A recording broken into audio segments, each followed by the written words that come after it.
అయితే బాస్మతి రైస్ తోటి బగారా అయితే చేస్తున్నాను. చాలా పుల్లులుగా మంచిగా అయితే అవుతుంది అన్నము. ఇలా చేసుకుంటే అందాజాగా అయితే పోసుకోవాలి నీళ్ళు. నేను ఇలా పుల్లలు ఎలా చేశానో ప్రాసెస్ అయితే చూపిస్తాను. చాలా టేస్టీగా ఉంటుంది. పిల్లలు పెద్దోళ్ళు మంచిగా ఇష్టంగా అయితే తింటారు. చికెన్ కర్రీ, మటన్ కర్రీ ఎంబడి. ఫస్ట్ అయితే నేను ఒక గిన్నె తీసుకొని దాంట్లో ఒక 3 స్పూన్లు అయితే ఆయిల్ వేసుకున్నాను. తర్వాత ఈ జీడిపప్పు అయితే వేసుకొని మంచిగా దూరగా అయితే ఫ్రై అయితే చేస్తున్నాను. ఈ కలరు మంచిగా వచ్చేయాల దూరగా. తర్వాత ఇదైతే పక్కకైతే తీసేసుకుంటున్నాను. దూరగా అయితే అయిపోయింది. ఇవన్నీ మంచిగా తీసేసుకొని పక్కకైతే పెట్టేసుకున్నాక ఒక 2 పెద్ద ఆనియన్ అయితే సన్నగా అయితే తరుక్కున్నాను. ఈ ఆనియన్ మంచిగా దీంట్లోనే వేసేసి డీప్ ఫ్రై అయితే మంచిగా చేయాలి. ఆనియన్ని పచ్చిగా అయితే ఉండొద్దు, పచ్చి వాసన వస్తే బాగుండదు. మంచిగా బ్రౌన్ కలర్లో వచ్చేయాల.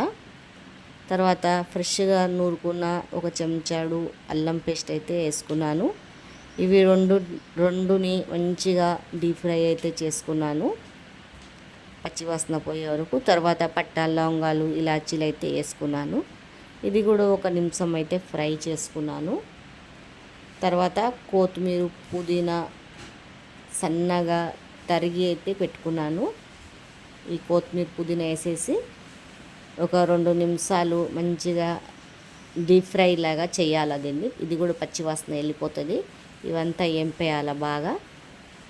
ఇలా ఏంపేసుకున్నాక మనము దేనితోటి బియ్యం కొలతగా తీసుకున్నామో దాంట్లో ఒక నిండు చెంబు నిండా అయితే పోసాను నీళ్ళు.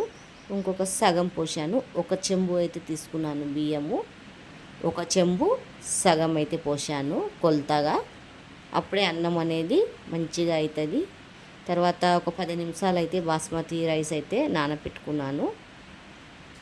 ఇవన్నీ మంచిగా కలబెట్టుకొని బాగా మళ్ళీ ఒకసారి ఇలా మూత పెడితే మంచిగా అయితే ఉడికిపోతుంది. చూడండి, ఇలా మూత పెట్టేస్తే ఈ మాదిరిగా అయితే ఉడికిపోతుంది. 10 నిమిషాలలో చేసుకోవచ్చండి ఈ బగారా రైసు. ప్రాసెస్ ఎక్కువ టైం ఏం పట్టది. చూడండి, ఇలా మంచిగా అయితే దగ్గరికి అయిపోయింది నీళ్ళు. సన్న మంట మీద పెట్టి దీనికి మూత అయితే పెట్టేయాల. ఒక 2 నిమిషాలు 3 నిమిషాలు మూత పెట్టి సన్న మీద పెడితే ఇలా అయితే అయిపోతుంది. పైనుంచి అయితే జీడిపప్పు పోసి దింపేయాల. మీకు నచ్చినట్లయితే కామెంట్ చేయండి.